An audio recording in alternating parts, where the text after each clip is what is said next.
Le titre, je ne vais pas le dire de façon avec confusion. Donc, aidez-moi à accueillir Hugo.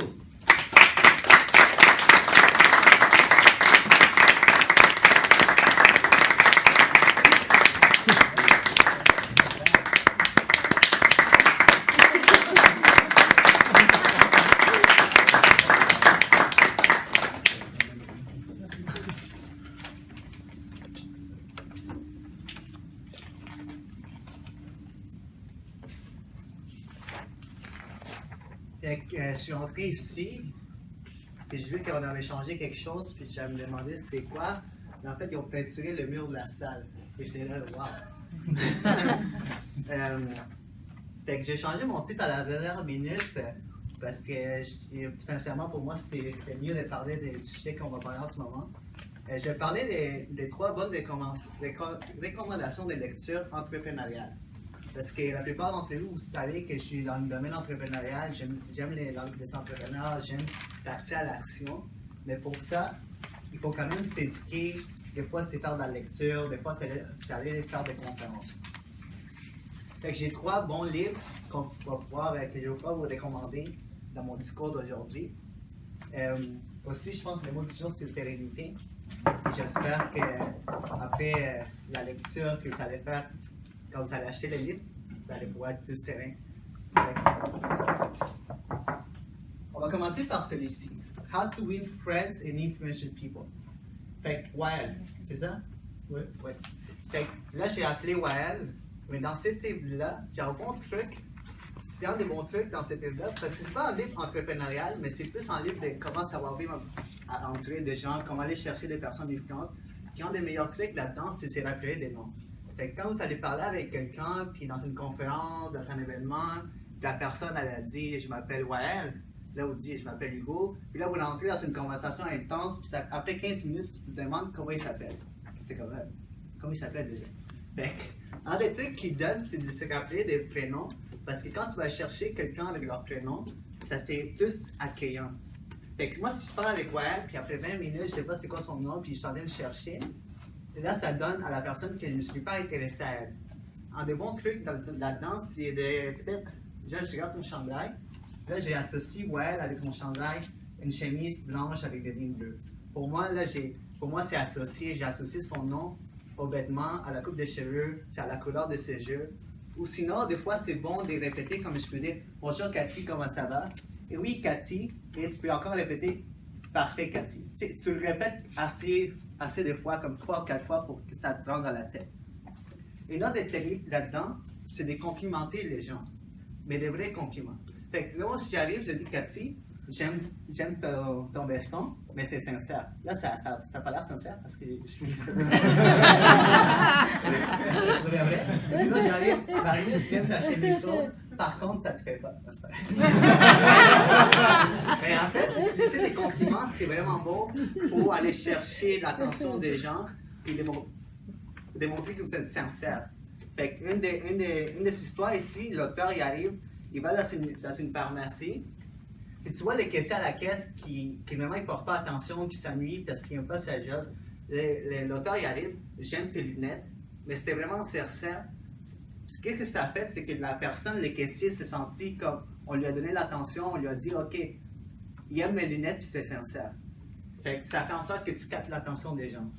Fait que de se rappeler des noms, de faire des compliments sincères, c'est un bon truc. Pourquoi je parle de ça dans l'entrepreneuriat? C'est parce que beaucoup d'entre nous qui sont entrepreneurs ou qui vont dans des conférences ou même pour votre travail, c'est très important d'avoir des bonnes relations. Pas juste d'affaires, mais des bonnes relations amicales, aller chercher des gens, peut-être votre patron et tout ça. C'est une bonne lecture à faire. Parce que ça donne des trucs vraiment intéressants. Si vous voulez, je peux les passer. Et moi, là-dedans, je l'ai lu une fois, mais c'est recommandé de le lire souvent. Parce que des fois qu'on fait la lecture, on peut oublier certains trucs. Et si vous voulez, je peux juste faire passer le livre. Ce livre-là, ça fait plus que 75 ans qu'il circule. C'est un livre vraiment qui est acheté dans des milliers et des milliers d'exemplaires. Fait que c'est vraiment une bonne lecture. J'ai un autre livre ici, qui est plus une biographie. Parce que quand vous allez lire des biographies, vous allez vous inspirer des gens. Fait que moi, j'aime ça lire des biographies d'entrepreneurs, des politiciens, parce que je vais chercher l'inspiration. Des fois, dans l'entrepreneuriat ou dans tout ce que vous faites, ce n'est pas facile au début, mais quand vous voyez des gens réussir, qui rencontrent leur histoire, comment ils ont commencé, ça vous inspire à passer par des étapes plus difficiles. Est-ce que vous connaissez Alibaba? Oui. Surtout toi, je pense que tu connais Alibaba.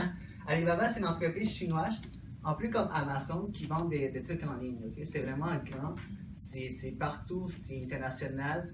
Et Jack Ma, c'est un professeur d'anglais. C'est ça qu'il faisait comme carrière, Jack. Mais Jack, il voulait faire plus que ça. Fait qu'à un moment donné, il a décidé de mettre 25 personnes dans son appartement, puis il lui a dit, j'ai une grosse idée qu'on pourrait faire, on pourrait mettre la Chine en avant-plan. Dans les 25 personnes, vous savez combien de personnes qui ont dit on croit à toi? 0,5. 0. Les 25 personnes qui ont dit on ne pense pas que ça va marcher.